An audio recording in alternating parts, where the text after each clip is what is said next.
Ang mga kwento ng pag-ibig, kwento ng buhay, at kwento ng pag-asa dito sa Barangay Love Stories. Love Stories. Mga kapuso, lahat po tayo ay may tinuturing na espesyal sa ating buhay. Maaari itong isang bagay, tao o pangyayari at karaniway ito ay nagbibigay sa atin ng inspirasyon para mabuhay. Ikaw kabarangay, sino o ano ang isang bagay na itinuturing mong espesyal sa iyong buhay?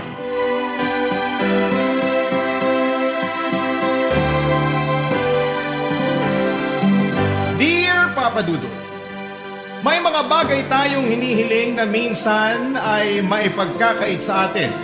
Pero kahit na ganoon ay nasa mga kamay pa rin natin kung paano natin patatakbuhin ang ating buhay base sa mga biyaya at suliraning ibinibigay sa atin ng may kapal. Ako po si Honey, 40 years old at isang housewife. 15 years na akong kasal sa asawa kong si William. 22 years old ako noong naging boyfriend ko siya, samantalang siya naman ay 27 years old. Nakilala ko si William sa pamamagitan ng pinsan ko. Dati silang magkaklase sa kolehiyo na naging magkaibigan matapos silang makapagtapos. Nireto ako ng pinsan ko kay William at sinubukan niya akong ligawan noon ng ilang buwan. Dahil maganda ang personality nito, ay umaapaw ang kabaitan ni William, Papa Dudut. Kaya naman masasabi ko na napaka-swerte ko. Sinagot ko siya at tumagal ang relasyon namin ng 3 taon bago kami nagpakasal. Naging maganda, Papa Dudut, ang buhay mag-asawa namin ni William. Pareho naming inaalagaan ang isa't isa kung ano ang pagsasakripisyo at pagmamahal na ibinibigay ng isa sa amin ay binabalik namin ito ng buo at sobra pa. Yun ang naging dahilan kung bakit naging maayos ang samahan namin ng 15 taon. Pero sa kasamaang palad ang kagustuhan naming bumuo ng isang pamilya ay nahirapan kaming tuparin. Hindi kasi kami makabuo-buo. Ilang beses kaming sumubok na magkaanak pero lagi kaming bigo, Papa Dudut. Dumaan ang mga taon, sa ika-10 anibersaryo namin ni William bilang mag-asawa, ay nag-decide kaming tumigil na sa pag-i-expect at tinanggap na lamang namin ang kapalaran namin na hindi na kami magkakaanak pa, Papa Dudut.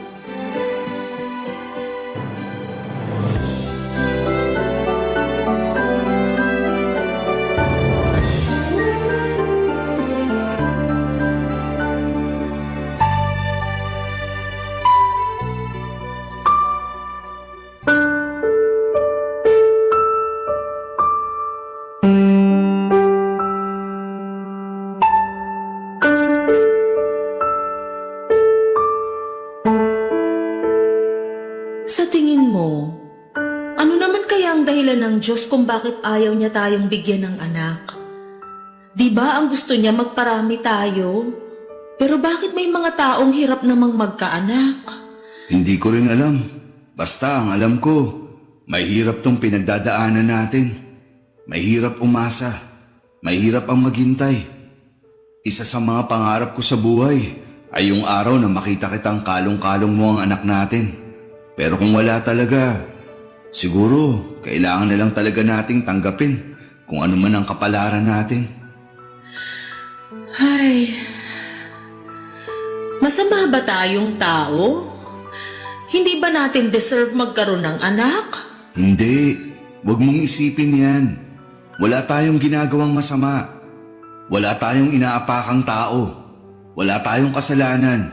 Kaya wag mong isipin na kaparusahan ang ginagawa sa atin dahil lang hindi tayo magkaanak. Kailanman, hindi magkakaroon ng masamang hangarin ng Diyos sa atin. Hindi niya tayo bibigyan ng problemang hindi natin kayang lutasin. Pero bakit? Bakit ganitong klaseng problema pa ang binigay niya sa atin? Hindi ko alam pero Nakakasiguro ako na may purpose ang Diyos kung bakit hindi niya tayo binigyan ng anak. Anong klaseng purpose naman yun? Lahat tayo ay may kanya-kanyang trabaho sa mundong to. At sa tingin ko, ang trabaho nating mag-asawa ay ang makatulong sa isang batang nangangailangan ng magulang. Anong ibig mong sabihin? Maraming batang walang magulang ngayon na nangangailangan ng mag-aaruga sa kanila. Marami ding mag-asawa ang walang anak katulad natin.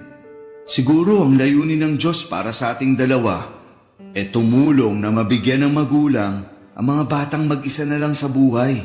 Anong gusto mong sabihin?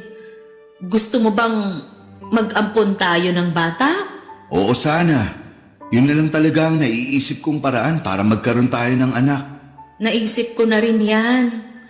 Pero nag-aalangan ako dyan eh. Bakit naman? Kasi paano kung hindi natin magampanan ng maayos yung pagiging magulang natin sa bata? Siyempre iba pa rin yung pagmamahal na ibibigay mo sa totoo mong anak kaysa sa anak na alam mong hindi naman galing sa'yo. Hindi naman natin kailangang isipin na anak ng iba yung batang aampunin natin eh. Ituturing natin siya bilang totoong anak. Ituturing natin siya na galing sa atin. Kung sakali mang mag-ampon nga tayo, sasabihin ba natin sa bata ang totoo na ampon siya? Mas maganda yun para sa bata. Sabihin natin ang totoo sa kanya habang bata pa lamang siya. Para sa ganun, hindi na siya magulat kapag nalaman niya ang totoo. Mas mabuti yun na wala tayong itinatagong sikreto sa kanya para magkaroon siya ng tiwala sa atin. Ano, gusto mo bang mag-ampon na lang ng bata? Pwede bang pag-isipan ko muna? Sige, hindi naman to basta-bastang desisyon eh. Pag-isipan mo to ng maigi dahil panghabang buhay na desisyon tong gagawin natin. Kapag ba pumayag ako, paano gagawin natin? May kakilala ako nagtatrabaho sa National Authority for Child Care. Siya ang nagsuggest sa akin na mag-ampon na lang tayo ng bata dahil maraming bata ngayon ang nangangailangan ng kalinga. Tutulungan niya tayong mag-adapt ng bata kung sakali mang pumayag ka na. Sige, bigyan mo ko ng ilang araw para makapag-isip-isip. Habang ginagawa mo yan, paano kung mag-adapt na lang muna tayo ng aso? Gusto mo ba? Aso? Oo, maging fur parent muna tayo para hindi tayo mabigla. Alam ko na bawal tayong magkaaso noon dahil allergic ang mama mo sa mabalahibo. Pero ngayong nakabukod na tayo, pwede naman na siguro tayong mag-alaga ng hayop. Parang magandang idea nga yan. Uy, gusto ko ng husky kasi ang ganda ng breed na yun. Pero mahal, ang nasa isip ko sana ay Aspin yung i-adapt natin. Aspin? Oo, yung mga asong Pinoy, yung walang breed. Marami rin kasing aso ang napapabayaan ngayon dahil sa mga taong hindi marunong mag-alaga eh. At least, kapag nakapag-adapt tayo, makakatulong tayo sa mga asong walang nag-aalaga sa kanila. Pwede rin naman yan. Sige, yan na lang muna ang gawin natin. Pumapayag ka? Oo, subukan muna nating mag-alaga ng aso. Salamat, mahal. Matagal ko na talagang gustong magkaroon ng aso. Ganun na nga po ang ginawa namin ni William Papadudut. Nag-adapt muna kami ng aso para maging anak namin. Isa ito sa mga preparasyon na sinubukan namin para hindi kami mabigla sa pagkakaroon ng anak. Chi ang ipinangalan namin sa aso na isang aspin mula sa isang shelter na nag-alaga ng mga stray dog. 1 taong gulang na siya nung nakuha namin ito. Magandang aso si Chi Papadudut. Puti ang kulay nito na may kaunting caramel spots sa batok papunta sa magkabilang tenga. Sobrang cute ni Chi kahit na wala siyang breed. Binaby namin siya at itinuring na parang tunay na anak. Ginastosan namin siya mula sa dog food, grooming, maging laruan at damit ay meron siya. Hindi lang aso para sa amin si Chi kundi parang tao na rin ang naging turing namin sa kanya. Isa sa mga pinakamasayang tao na siguro si William nung dumating sa buhay namin si Chi. Dahil sa kanya ay naramdaman namin ang pagiging buo ng pamilya namin. Lumipas ang mahigit 1 taon ay naisip ko noon na kaya ko nang mag-alaga. Hindi lang ng aso, kundi ng tao. Kaya naman pumayag na ako sa kagustuhan ni William na mag-adopt ng baby. Sa isang foundation kung saan nagtatrabaho ang kaibigan ni William, ay nag-inquire kami sa proseso kung paano ang mag-ampon ng bata. Una naming binuo ang requirements tulad ng marriage certificate, police clearance, health certificate at income tax return. Kailangan din magpasa ng letter of recommendation at psychological evaluation para mapatunayan na fit talaga kami ni William na mag-alaga ng bata. Matagal ang naging proseso ng adoption, Papa Dudut. Para na rin akong nagdalang tao dahil sa mga buwang hinintay namin bago na finalize ang lahat. At matapos ang mahabang paghihintay ay dumating din sa buhay namin ang isang batang matagal na naming hinihiling, Papa Dudut.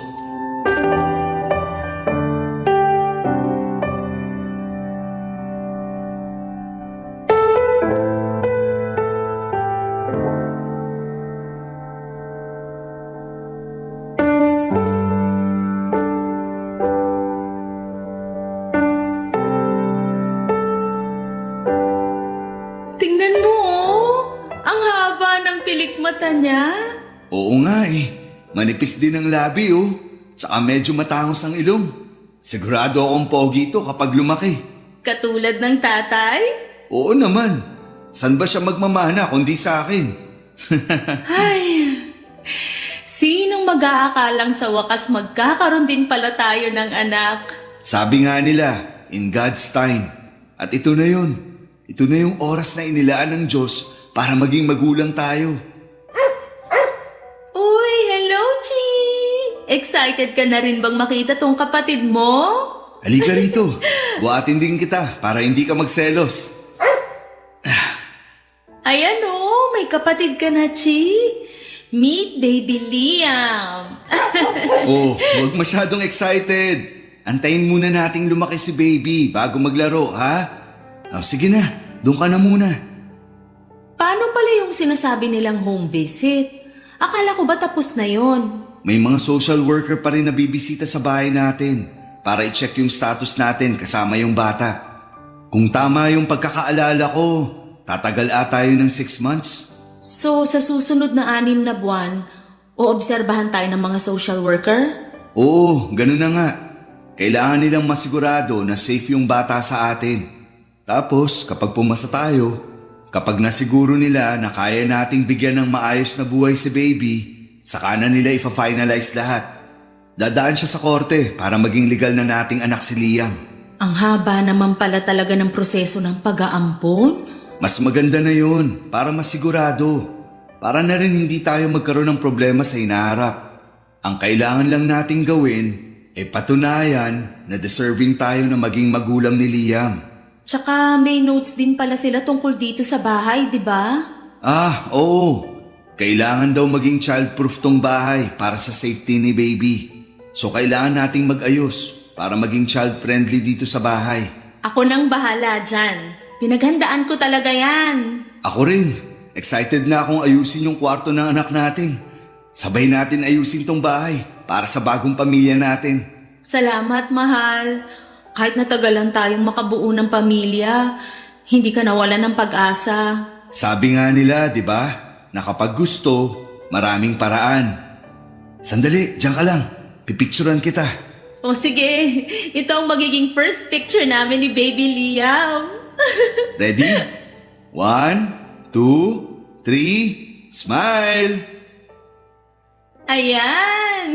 Mag-selfie ka rin para may family photo tayo. Sandali, isama natin si Chi para kompleto tayo. Halika rito para kasama ka sa family picture. Ang bigat mo na. Okay, ready na? 1, 2, 3, smile! Patingin nga! Eto, Ang cute! Send mo sa akin yan para mapaprint ko. Ipapa-frame ko yan.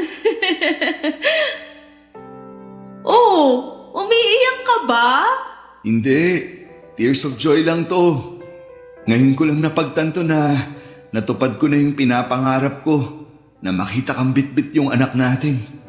Ito na siguro yung pinakamasayang araw sa buhay ko. Ako rin. Hindi ko malilimutan tong araw na to. Sa wakas, Kompleto na tayo.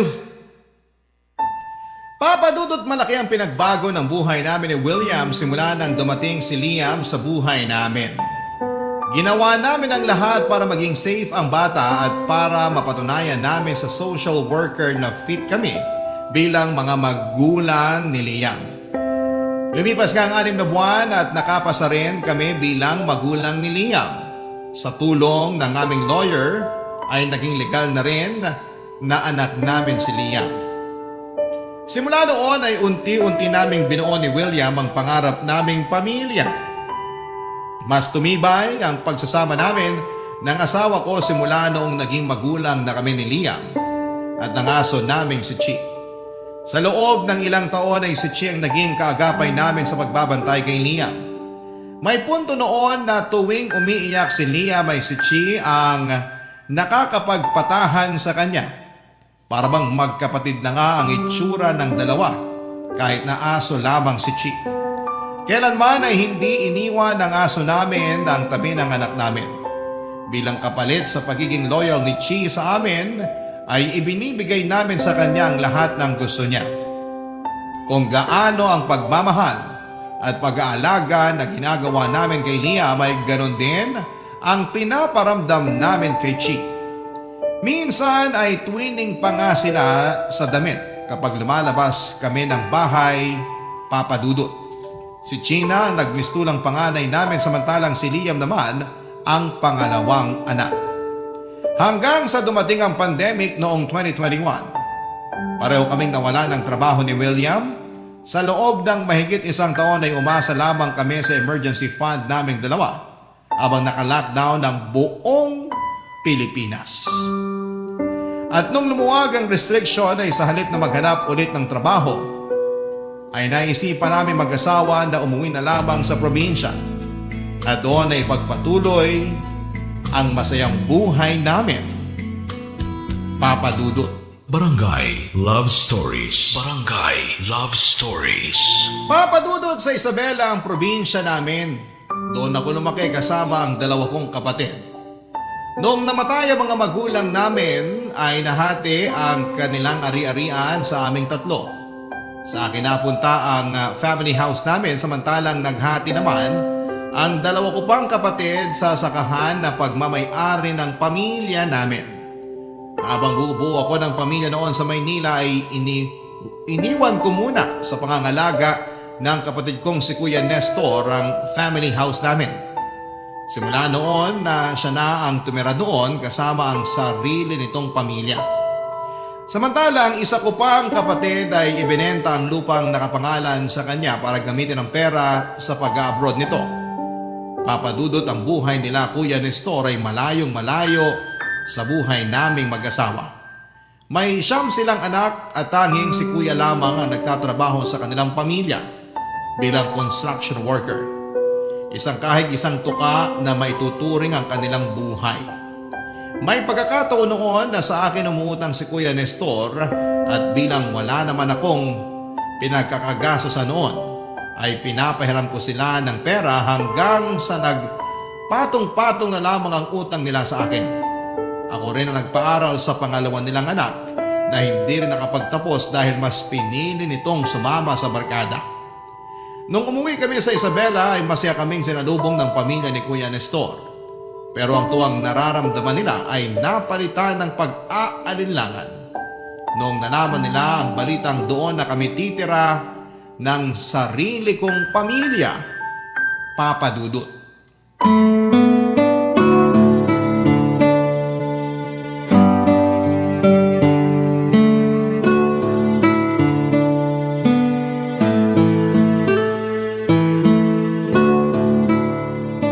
Hindi man lang kayo nagsabi, edi sana nasundo namin kayo. Hindi na kailangan. May sasakyan naman kami eh. Tsaka gusto namin kayong isurprise. Kung gano'n, na-surprise nyo kami. Kaya lang, hindi kami nakapaghanda sa pagdating nyo. Wala tuloy na lutong pagkain para sa inyo. Magpapabili na lang ako ng lechon manok sa anak ko. Ay kuya, wag na. Pupunta din naman kami ni William sa bayan. Kami na lang bibili ng panghapunan. O sige, kayong bahala. Nasaan pa lang mga bata? Hindi ko alam kung saan nagpupunta ang mga yon. Tsaka na lang sila umuwi kapag hapunan eh. Antayin mo na lang sila. Uuwi rin yung mga yon. Eh yung asawa mo, Nasa kabilang barangay na naman yon. bakit? Doon ba siya nagtatrabaho? Hindi, wala yung trabaho. Ano pa bang aasahan mo kay Nina? Nagsusugal yon, naglalaro ng tong its. Ayan ang sinasabi ko sa inyo eh. Wala na nga kayong makain. Mas inuuna niyo pa ang pagsusugal. Hayaan mo na. Yun na nga lang ang tanging libangan niya eh. Siya rin naman na nag-aasikaso sa mga anak namin buong maghapon. Kaya pinagbibigyan ko na lang siya. Ay, nako. Sino nga pala gumagamit ng kwarto sa taas? Yung mga babae, sina Teresa, Angeli at Camille. Tapos yung 3 lalaki sa dating kwarto ni Kuya. Yung bunso naman kasama namin ng asawa ko. Eh yung panganay saka pangalawa, Nagsialisa na yung mga yon. May sarili ng pamilya yung panganay ko. talaga? Oo, nakatira siya ngayon sa asawa niya dun sa Ilocos. Eh yung pangalawa, Yung pangalawa naman, yung pinag-aral mo tapos hindi nakapagtapos. Hindi ko na alam kung saang parte ng Pilipinas nakatira yon. hala, bakit naman? Nakipagtana ng gaga. Sumama sa nobyo niyang mas matanda sa kanya ng 10 taon. Kuya naman, bakit mo naman hinahayaan yung mga anak mong magkaganyan? Matatanda na sila. Alam na nila ginagawa nila. Kahit na, kayo pa rin ang magulang. Dapat kayo ang gumabay sa kanila. Hindi yung hinahayaan nyo lang sila sa gusto nila. Sus, kung makapagsalita, wala kang ang anak eh. May anak na kami ni William. Ampon naman. Kesyo ampon o hindi, ang sinasabi ko, magulang pa rin ang obligadong magbantay sa mga anak kahit ilang taon na sila. Wala na tayong magagawa. Nangyari na yung nangyari. Maiba tayo. Ano pala yung sinasabi mong truck na darating mamaya? Yung mga gamit namin yon. Medyo na-delay sila sa biyahe kaya hindi namin sila nakasabay dumating. May dala kayong isang truck na gamit? Oo, lilipat na kami dito ng pamilya ko. Dito na kami titira. Ha? Eh, paano na kami niyan?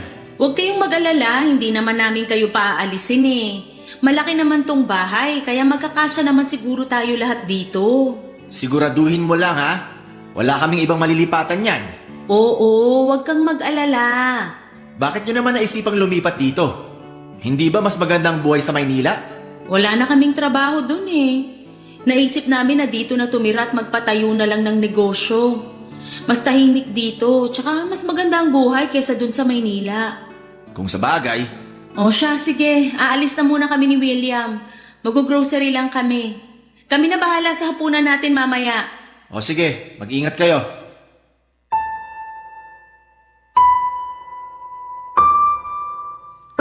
Pagkarating namin sa probinsya ay agad naming inayos ang plano naming pagpapatayo ng sarili naming convenience store.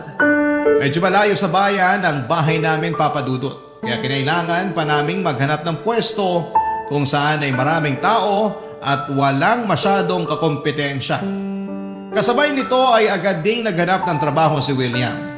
Dahil maganda naman ang work experience nito ay mabilis siyang nakuha sa trabaho.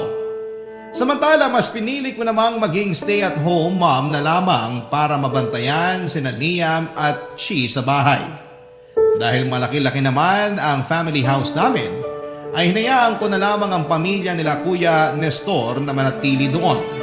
Sa mga unang buwan ng pagsasama ng dalawang pamilya namin, sa iisang bahay ay naging maayos naman ang dynamics namin. Mabilis kaming nakapag-adjust sa buhay sa probinsya. Pero kalaunan ay unti-unti kong napapansin ang mga hindi magagandang ugali ng pamilya nila Kuya Nestor. Ang mga anak ni Kuya na pawang teenager ay lagi noong nag-aaya ng barkada sa bahay para mag-inuman. May sarili kasi kaming garahe kaya malawak ang pwesto nila para mag-inom. Hinayaan ko lamang ito noong una hanggang sa ginabi-gabi na nila ang pag-iinom kahit na may pasok sila kinabukasan. Sa kabilang banda naman, ang mga babaeng anak ni Kuya ay nagdadala ng lalaki sa bahay at doon sila naglalampungan. Hindi ito nakikita ng mga magulang nila dahil nasa trabaho si Kuya Nestor samantalang laging nasa sugana naman ang asawa nito. Hindi ko na noon natiis ang mga nakikita ko kaya kinausap ko ang kapatid ko tungkol sa mga ginagawa ng mga anak nila, Papa Dudut.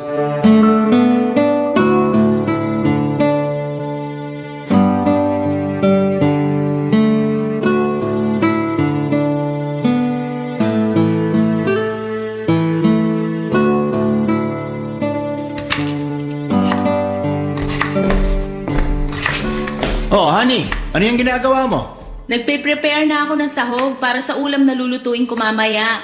Ang aga naman. Ano bang lulutuin mo? Adobo. Request ni William. Matagal na raw kasi siyang hindi nakakatikim ng special adobo ko eh. Adobo? Anong klaseng adobo naman yan? Mix. Pinaghalong manok tsaka baboy. Paborito kasi to ni William. Lalo na kapag may kasamang patatas at hard-boiled egg. Uy, kakaiba yan ha. Nax, mukhang masarap ang ulam mamaya ah. Dapat pala damihan mo yung isasaing mong bigas kasi sigurado akong mauubos yan mamaya. Masarap talaga to kasi special recipe ko to. Ito kaya ang dahilan kung bakit na-inlove sa akin ang asawa ko. Pwede ka ba magtabi niyan para mamaya? Para mamaya?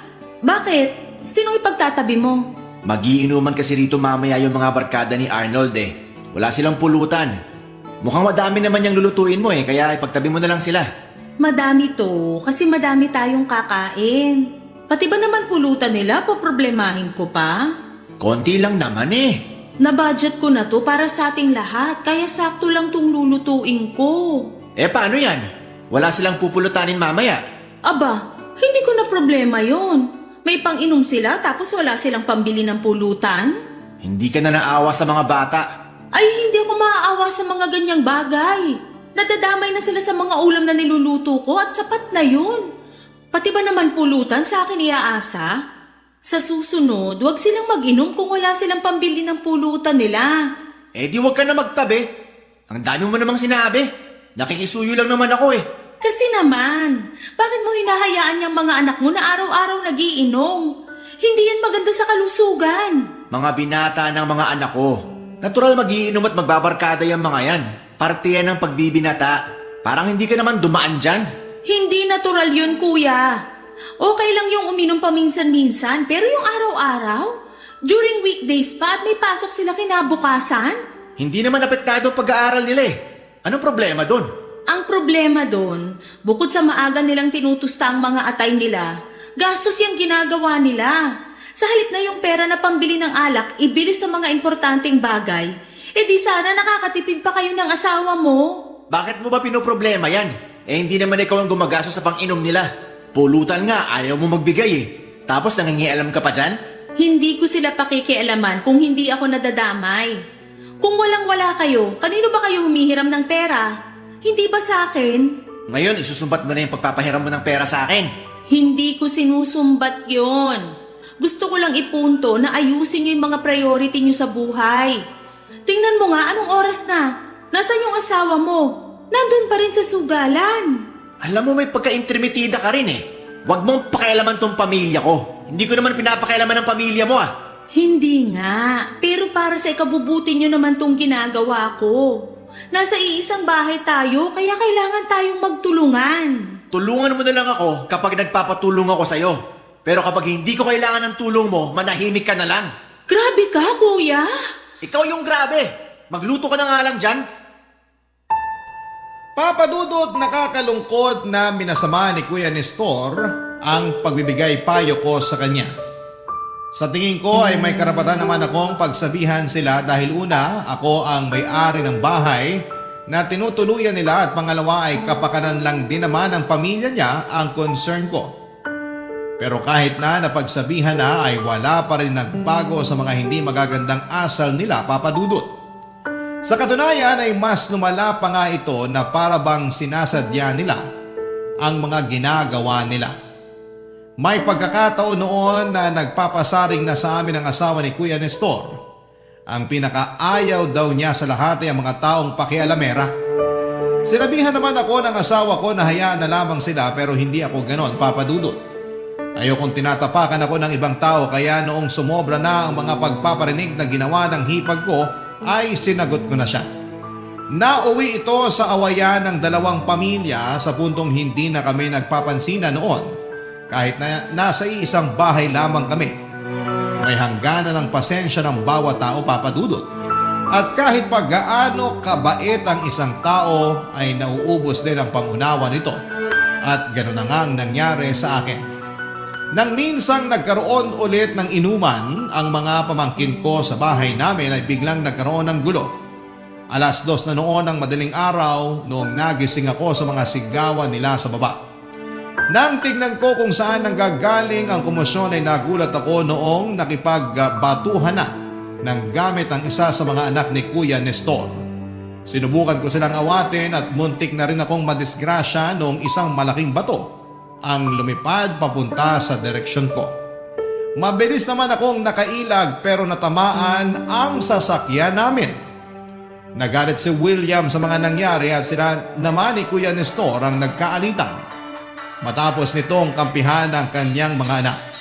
Sa huli ako na mismo ang nag-decide na paalisin na ang pamilya ni Kuya Nestor sa pamamahay namin dahil sa mga gulong ginagawa nila ng mga panahong yon.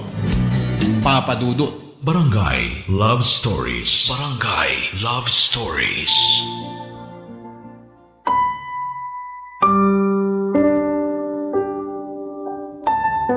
Papa Dudut, hindi nagustuhan ni Kuya Nestor ang ginawa ko sa pamilya niya. Sobra na kasi noon ang mga nangyayari sa puntong nadadamay na ang tahimik naming pamilya. Kaya kahit ayoko man ay mas pinili kong paalisin na lamang sila para sa kabubuti ng sarili kong pamilya.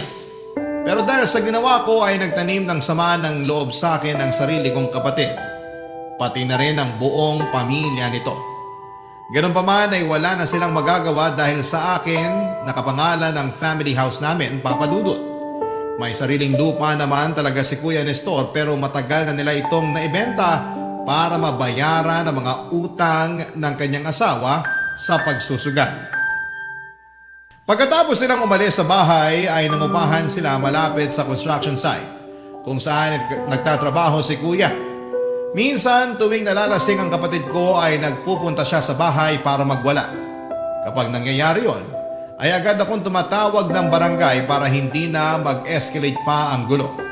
Natatakot din kasi ako para sa kapakanan ng anak ko na noon ay bata pa. Hindi nga nagtagal ay tumigil din naman si Kuya Nestor sa panggugulo niya sa amin. Pero kahit na ganoon ay hindi natigil ang mga pasaring na ginagawa nila sa social media. Pinapalabas nila na wala akong awa at kaya ko raw tinalikuran ang sarili kong kadugo. Hinayaan na lang namin ni William yon dahil alam naman ng lahat ang ugali ng kanilang pamilya. Dumaan ang ilang buwan ay bumalik sa tahimik ang buhay namin ng pamilya namin.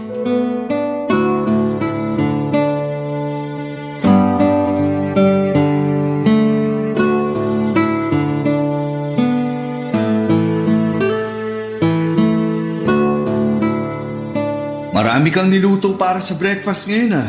Maaga akong nagising kaya naglinis ako ng ref. Niluto ko na yung mga pagkain malapit ng mapanis. Bakit tayo nagkaroon ng sobrang pagkain?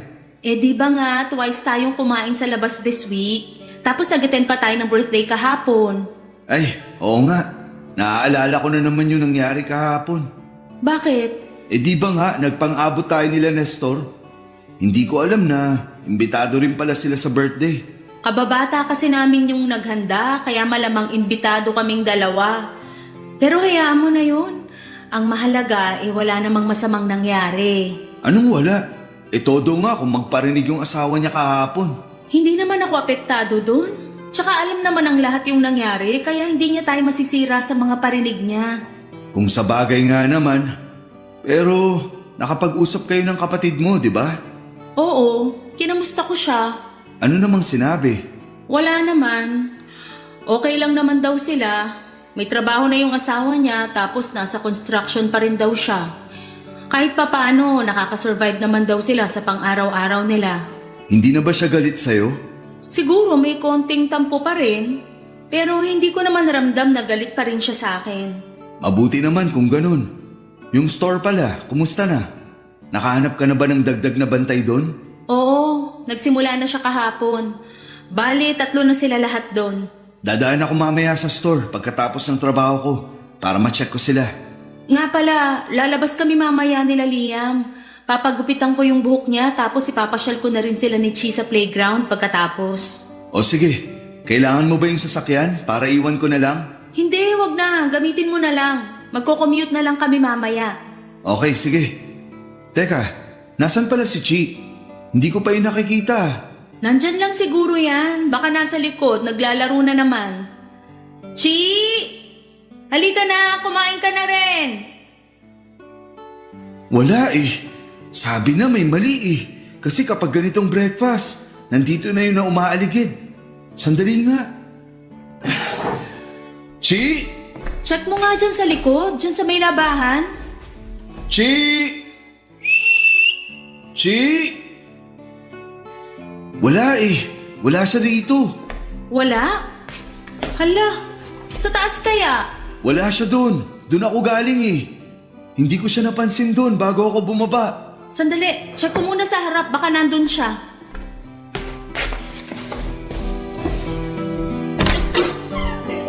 Chi! Oh my gosh! William, bukas yung gate! Ha? Hindi mo ba sinara? Hindi pa naman ako lumalabas eh. Nandyan pa nga yung mga basura na ilalabas ko sana mamaya.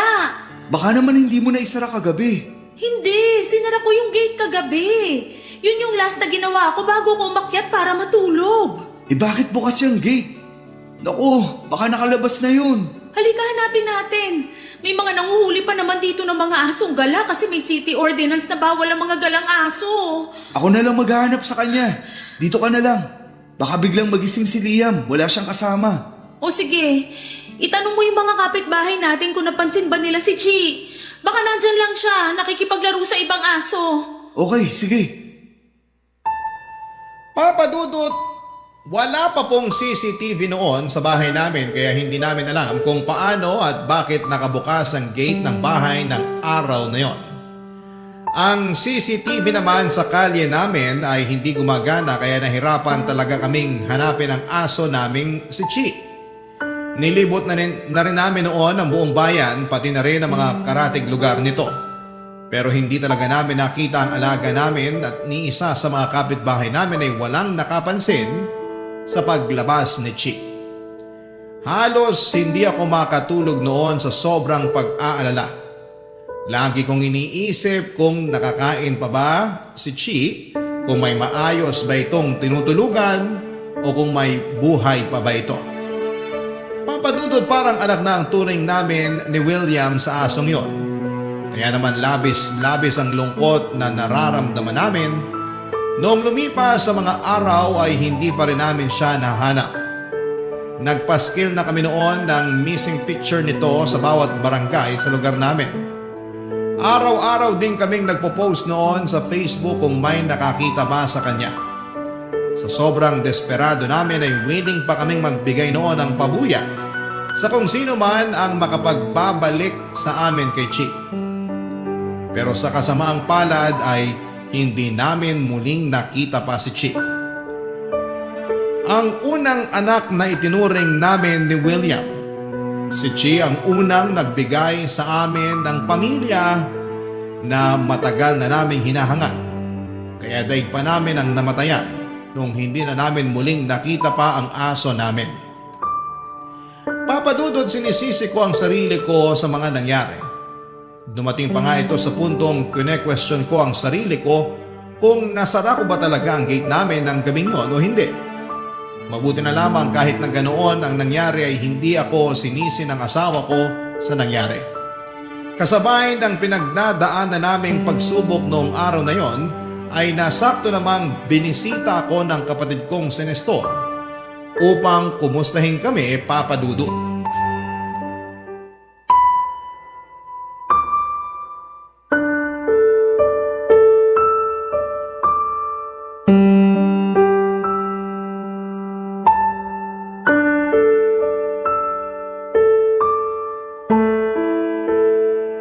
Mahal, bitawan mo muna yung cellphone mo para makakain ka na. Sandali, chinecheck ko lang kung may nag-message sa akin sa Facebook.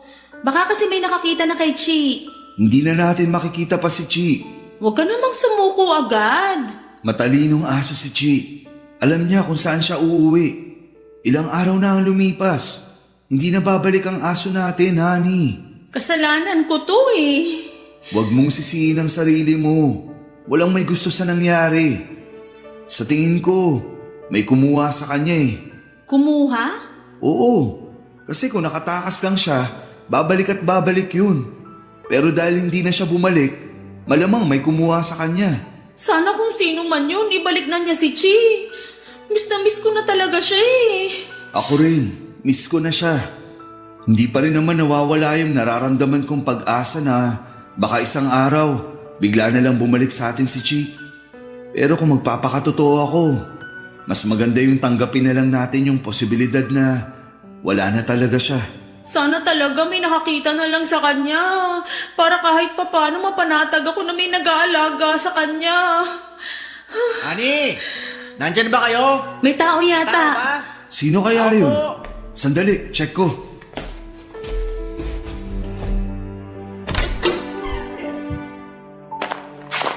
Bayaw, nandyan ba si Honey? Nestor, ikaw pala. Oo, nandito siya. Bakit? Anong kailangan mo? May ibibigay lang akong ulam. Birthday ng anak ko eh. Napadaming niluto namin kaya naisipan ko na bigyan kayo ng pagkain. Talaga ba? Sige, halika. Pumasok ka. Salamat.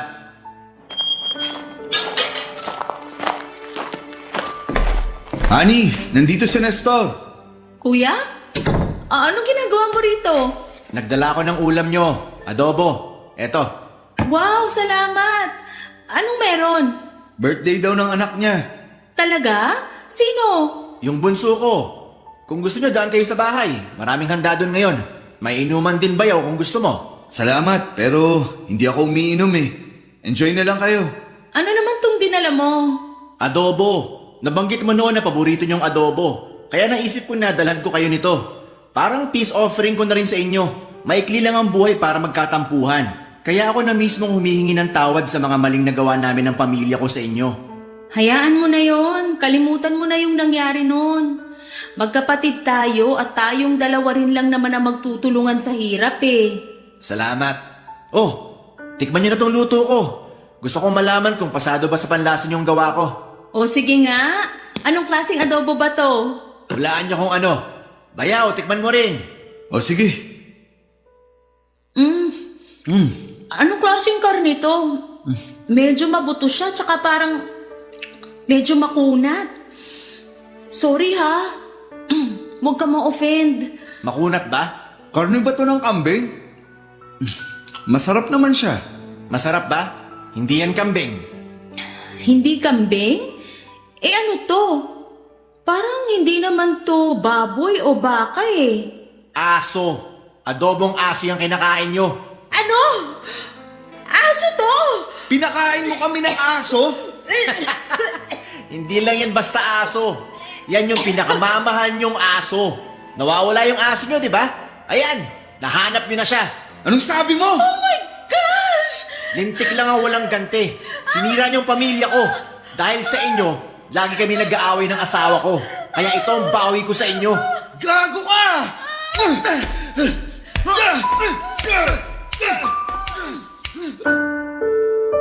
Nauwi sa pisikalan sinang William at Nestor ng araw na yon, Papa Dudut. Kinailangan ko pang magpatulong sa mga kapitbahay namin para maawat ang pag-aaway ng dalawa. Sobrang nasaktan ako sa mga nalaman ko, Papa Dudut.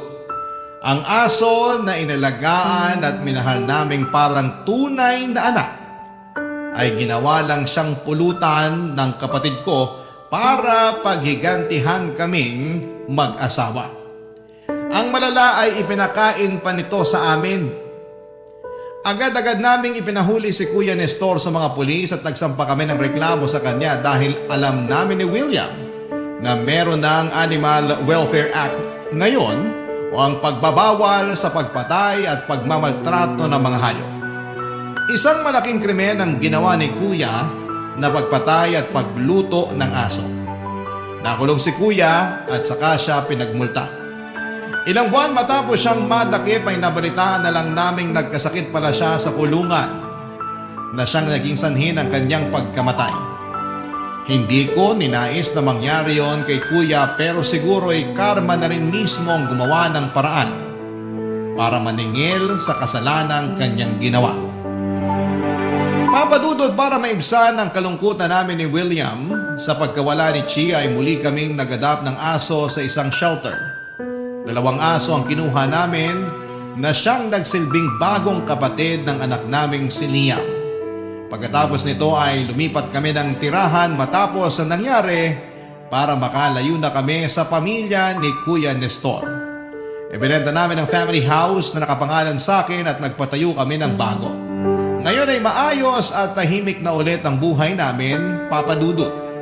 Nagsimula na mag-aral si Liam at masaya kami na habang bata pa siya, ay nagsisimula na siyang matuto kung paano mahalin at respetuhin ang mga hayop sa kanyang paligid. Ito na po ang katapusan ng kwento ko at sana ay magsilbing aral sa bawat nakikinig ang nangyari sa aking kuya. Maraming salamat po sa inyo, ang inyong forever kapuso at kabarangay, Honey. Barangay Love Stories. Barangay Love Stories. Anong say mo sa Barangay Love Stories na ito? Pagkwentuhan natin sa comment section yan.